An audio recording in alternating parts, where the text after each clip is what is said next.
Bonjour, everyone. Welcome to this episode of In Bed with the Fitness Industry. I'm Nathalie Lacombe, your coach and Cupid for your fitness career and your fitness business. And I am joined for the first time by a couple in bed. I kind of feel like I'm joining you guys in bed, slipping into the intimacy of somebody else's boudoir. But there we go. That's what we're doing. Gareth and Nikki the Nocks. Thank you so much for joining me this morning.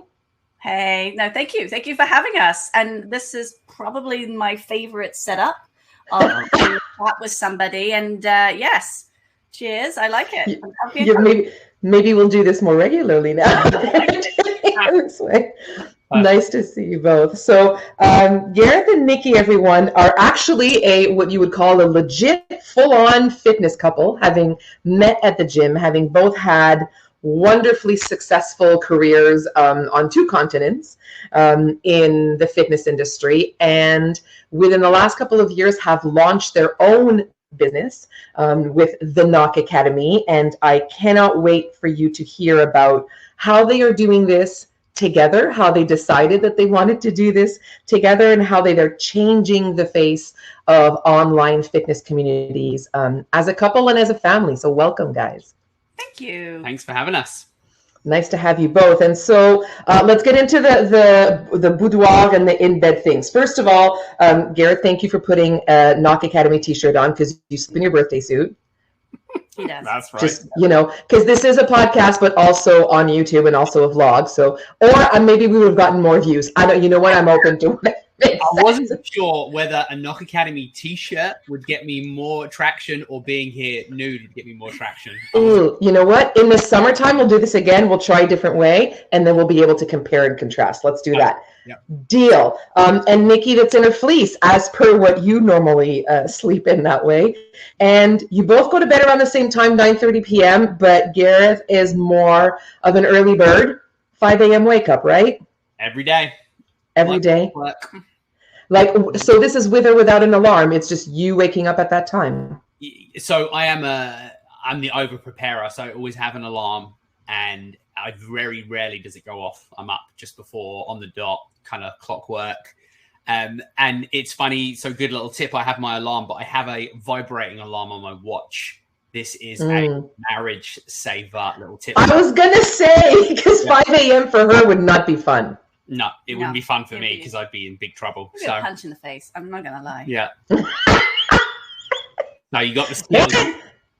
Silent alarm. Quietly open the door. Very quietly close it. Creep down the stairs. Yes. Keep everyone asleep so I get my 2 hours of peace in the morning. Amazing. Thank you for the insight to that. I find that really quite fascinating and fun for us to know about. So let's get into what made you. So both of you had leadership position, executive positions, had content delivery positions, had personal training, group fitness, all these things you did in the industry. And you identified a place in the marketplace that I feel is really interesting that's catered to busy parents. Was that the intention when you first launched the Nocks Academy? Or is that kind of where the brand evolved to because you really realized that people needed help with that? It wasn't where we originally went. In full honesty, when we first created this, I don't actually think we had a direction. We just kind of knew it was a good idea. It felt right. And the coming together of both of our skills, talents, education, and experience was, I guess, what birthed the idea. But then as we got into it, we very quickly realized, well, this is what we are. We are parents. We are trying to, work full time. We're trying to do this thing called life. So why don't we just be open, honest, and vulnerable and talk to those people? Because, part of why we created the Nocks Academy and the setup that we have in our life was for a better life, to have more time with our kids. No, there's just one. It's definitely just one. Good. Here we go. And the announcement. No. No, the only extra kid would be of 4 legs. I would have more dogs in a heartbeat. Anyways, I kind of go off topic. But for us, that was it. Like that was a bit of a decision maker, was, how can we get better quality of life, time with our family, time for ourselves, and still do what we love. So if it was a challenge for us and we're full-time fitness, then it must be a challenge for people where perhaps it's not even on their radar. So why can't we help those people as we kind of help ourselves and have this kind of mutual understanding between us and also our consumers? So that's kind of how it came about. Really interesting. And so you've got the Knock Academy, which is a digital fitness and health platform. You've got podcasts, you've got all kinds of things that you're focusing on, all of that. How did your former work, so either as trainers, instructors, as educators, as entrepreneurs, as all of that, help you, first of all, launch your own businesses as full-fledged entrepreneurs, and then be able to systemize all of these things to make sure that they're getting the attention and love and prioritization in order to be successful in them? What helped you from your, full-time, part-time careers working for other people, help you know what to do in this entrepreneurial venture? That's a great question. So I'll start by saying that the experience in, we'll just call it coaching as a blanket, thing, our skills in coaching, which is 35,000 hours probably between us over, the last 20 odd years, is that has enabled us to do the bits that keep the business going seamlessly, without stress, without, yes, there's upskill, yes, there's personal development, yes, there's always getting better, but we can do that so seamlessly. And we walked into it, other than tweaking the kind of to the online platform more than in person, is we were able to just do that without really a thought. And that gave me especially the space to learn all the other skills. And I think that's where, yes, the leadership helped. Yes, it gave us access to people and products and information that we needed. And yes, there's some leadership in there, but a lot of it's just personal leadership when you're at home on your own running the business. So there was a few things. That would be my number one thing is really knowing what we did well and being able to make that the basis of the business, and then allowing time and space for the rest of the stuff. And I think the only other thing would be when you work in personal training and you work in group-based training and you're kind of a business within a business, is is a bit solo sometimes. So you do find yourself kind of out there, sometimes you're fighting for yourself a little bit, depending on the environment you're in. And that kind of helps because you do have to do a lot of stuff solo when you're an entrepreneur. I'm fortunate to have Nikki here all day with me, helping me as well, and me helping her. But yeah, you're on your own a lot. So you do have to figure things out, and you do have to be okay asking for help and going out and looking for it, which is much like a career in the fitness industry. That's really interesting.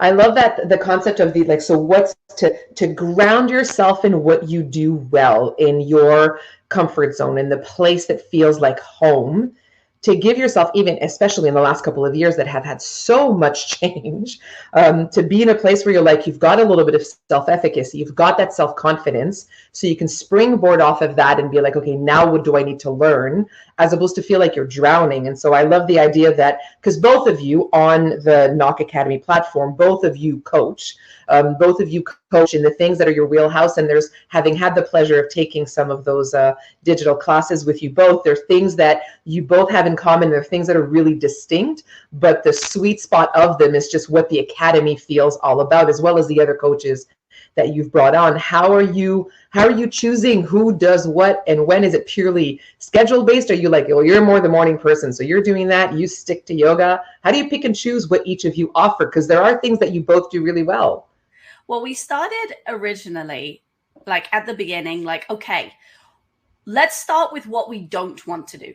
And that helps us find clarity. That's a great point. Yeah, that's a great point. What am I going to do that feeds my soul, that upholds my integrity, that makes me want to do that, right? That makes me want to show up for that class or show up to that meeting. So that was that little what do we don't want to do led very beautifully into what we do want to do. And then from there, we allocated it basically into who has time, because I also work full time as well. So for me, from the get-go, I was very transparent that I couldn't and I still can't commit as many hours as Gareth can. So for me, it's like, this is what I want to do. And then let's find the times where it can fit into what I'm also doing. So I've got that happy mixture of, I don't know, joy throughout my day, right? So I've got a full-time job that I love to do, but I also love to teach. I also love to coach. You know, how can I make it work rather than battling, all of it together? And I think, in the fitness industry, that's so common. There's so many of us that have, multiple spheres. Yeah. Lots of different things that we do. Mm-hmm. And so trying to let go of one of them is really, really hard. But how can they all coexist at the same time? So we had lots of conversations around that. So for me, I guess it was a little bit more tricky because of the other commitments that I have. But the nice thing when we decided to make this company was, kind of speaking for you here, was Gareth was like, no, like this will be my full-time thing. So, a lot more of the responsibilities in the day-to-day running of the company actually comes from you. Yeah, absolutely. And I think I'll add to that, that I think it was more on my side. It was less about who did what where, and more about, because people, as you know, if you get experience, you have a following, lots of people listening will know this, is people will come. They'll make an effort to come where you put things.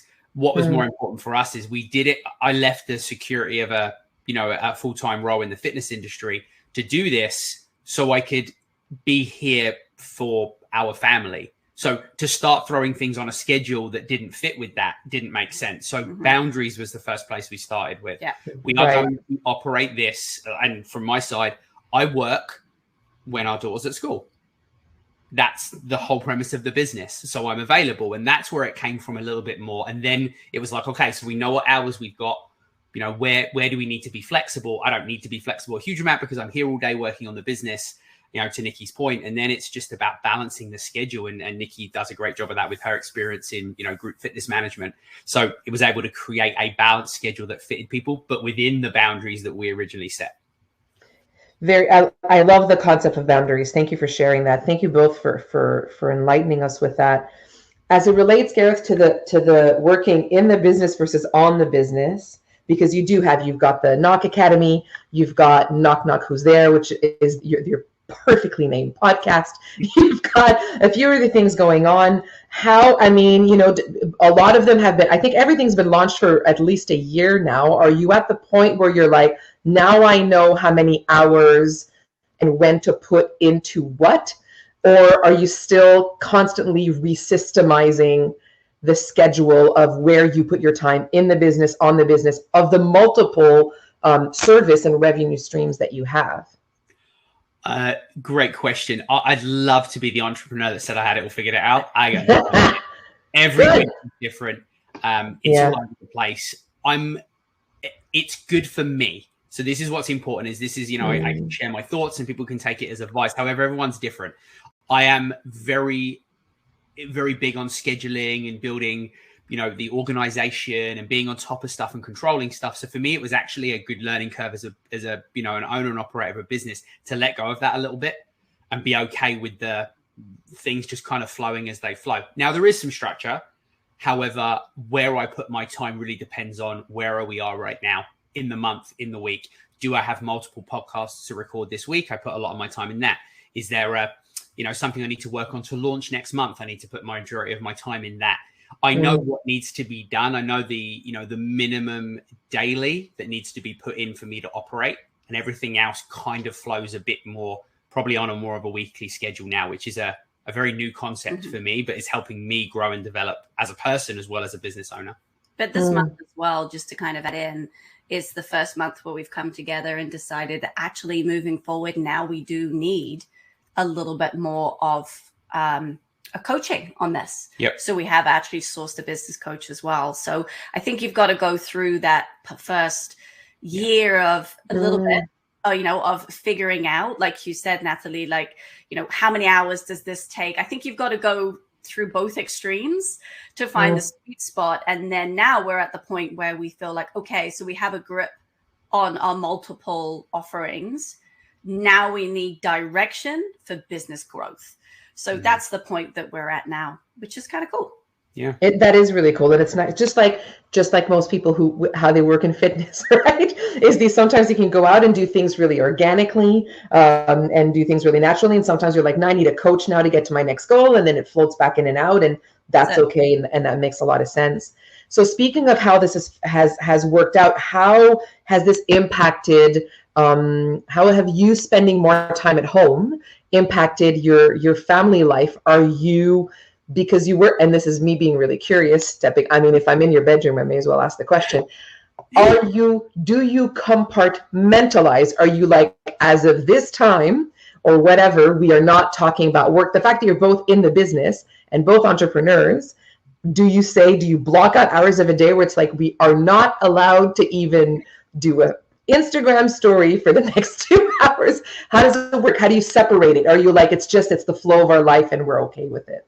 Yeah, we do have boundaries, and boundaries we set pretty early, unless, stuff explodes and you have to deal with it. We're pretty hard and fast on a few rules. Like, Sunday is family day, right? Nothing comes in on a Sunday. We always turn off our technology at a certain time of day in the evening. No technology at the table. So just little things like that, which remind us to be present, are there. And for me, I guess I have to structure my days a little bit like that to focus on my other stuff too. Mm-hmm. Right. So for me, having a couple of hours each night where I can, troubleshoot with you or whatever it might be on the Knock Academy is available, but I'm not available through this time. Plus, we've also set those boundaries, and I know it might sound a bit harsh, but with our daughter as well. I mean, she's only 4, but helping her understand, that everything to some degree has to have a bit of an order, and we have to be mindful of each other's time. So we have time together, but we also have our own time as well. So the fact that Harley comes home from school at a certain time, but I'm still working, means that I'm not available, but Gareth is. So this was some of the beauty of creating this, lifestyle for us, is that, we can now be more flexible with our time as individuals, but also a family.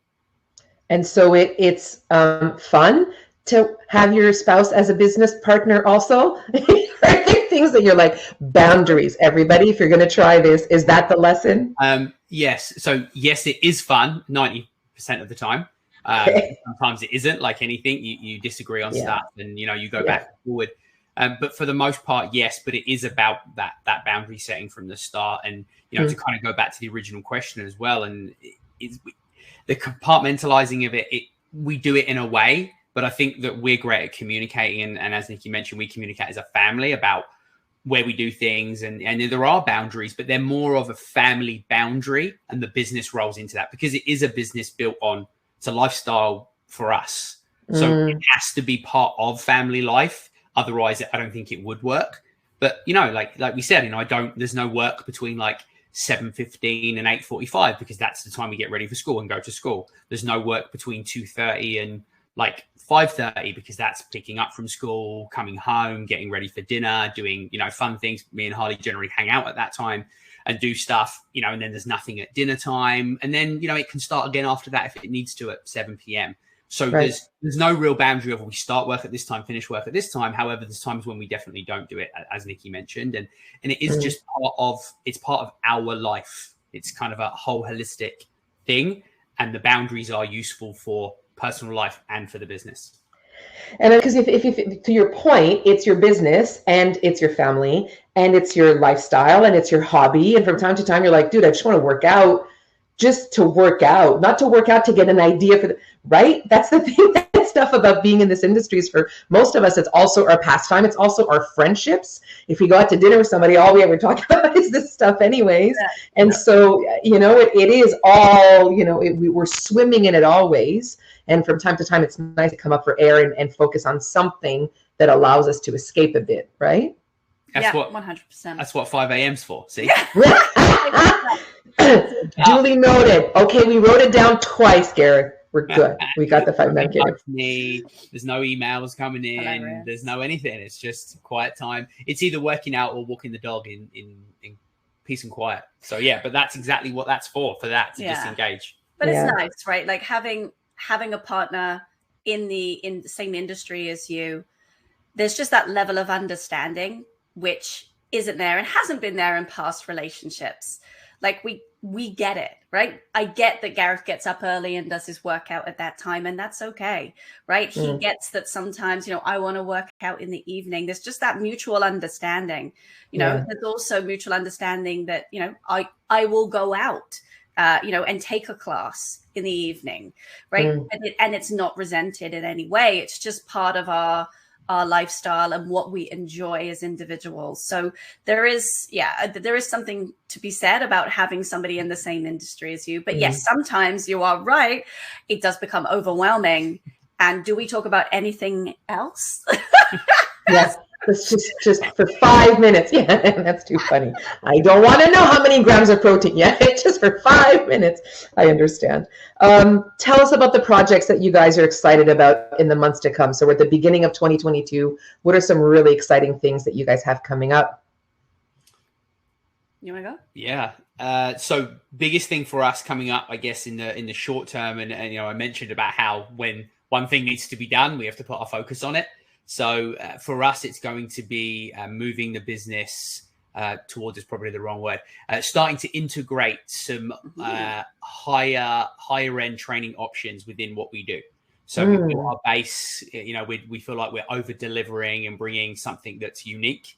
And now we want to add more for those people that are already here, and obviously other people coming into what we do and joining the community. So this is going to be movement assessments, screenings, personal training, and things in that nature. I say it very loosely because it's very much in the stages of development. So we don't actually know. One-on-one. Yeah, one-on-one. So giving those people that opportunity to step away from a group of 10, 15 people and getting that one-to-one attention a little bit more on things that they need to work on. So that's a big project in the next few months for us, and building that.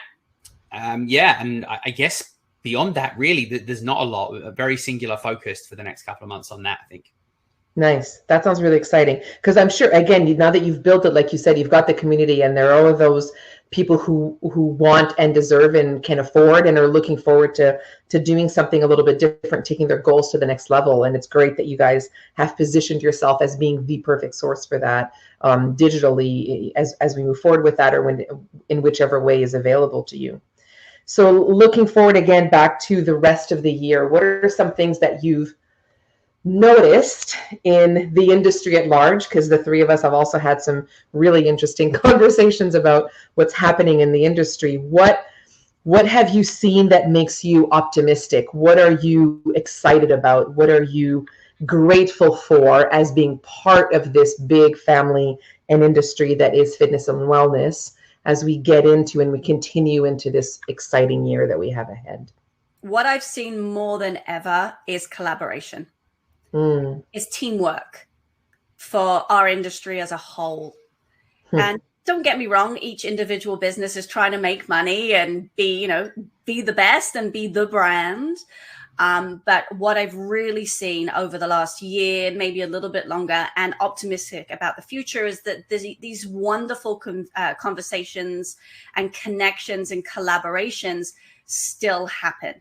So it's not dog eat dog as much anymore. We are an industry. We're trying our hardest to change lives, to keep people healthy, whether that be physically, mentally, spiritually, energetically, whatever that might be for an individual. So it's for the greater good. I've seen this huge shift where we can all coexist because we all have our place and we can all help people. So I'm just really optimistic about that as an industry, as a whole, how we can support each other and move forward. Yeah. Thank you. I love that. And I think I'll add, it kind of offshoots from that, is the last 2 years have opened up some opportunities for online businesses and many other things within the industry. It's really helped people dive into the creativity of what's possible. And what in my, from what I see and what I'm optimistic about is these things are now, there's a lot of negative things of having, being through a pandemic for 2 years, but the positive is it hasn't come and gone. So all the new ideas and the creativity and the opportunities have had time to be cemented in our industry. And my view of that in the future is now we're going to get more of the population getting that, physical activity that they need, hitting the minimums of what they need a week. They're just frankly not right now, or haven't been in the past, because maybe we were all fixated on too little options available, whereas now I think we have a lot more. So hopefully they're cemented, they continue, and we get more and more people doing what they need to do every day. Thank you for that. The collaboration, the creativity, the opportunities. Thank you for being a part of that. You are people who collaborate and stimulate others' creativity consistently.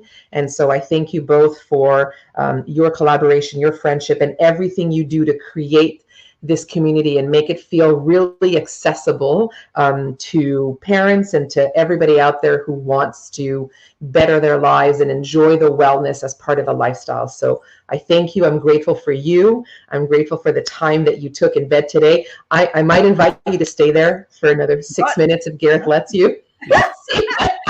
Once I turn this on, what happens in your bedroom, but thanks again, guys. And hopefully we'll get a chance to continue to work together and continue to work out together in the months and years to come. Thank you so much. I'd like that. Thanks, Natalie. Yeah, thanks a lot for having us.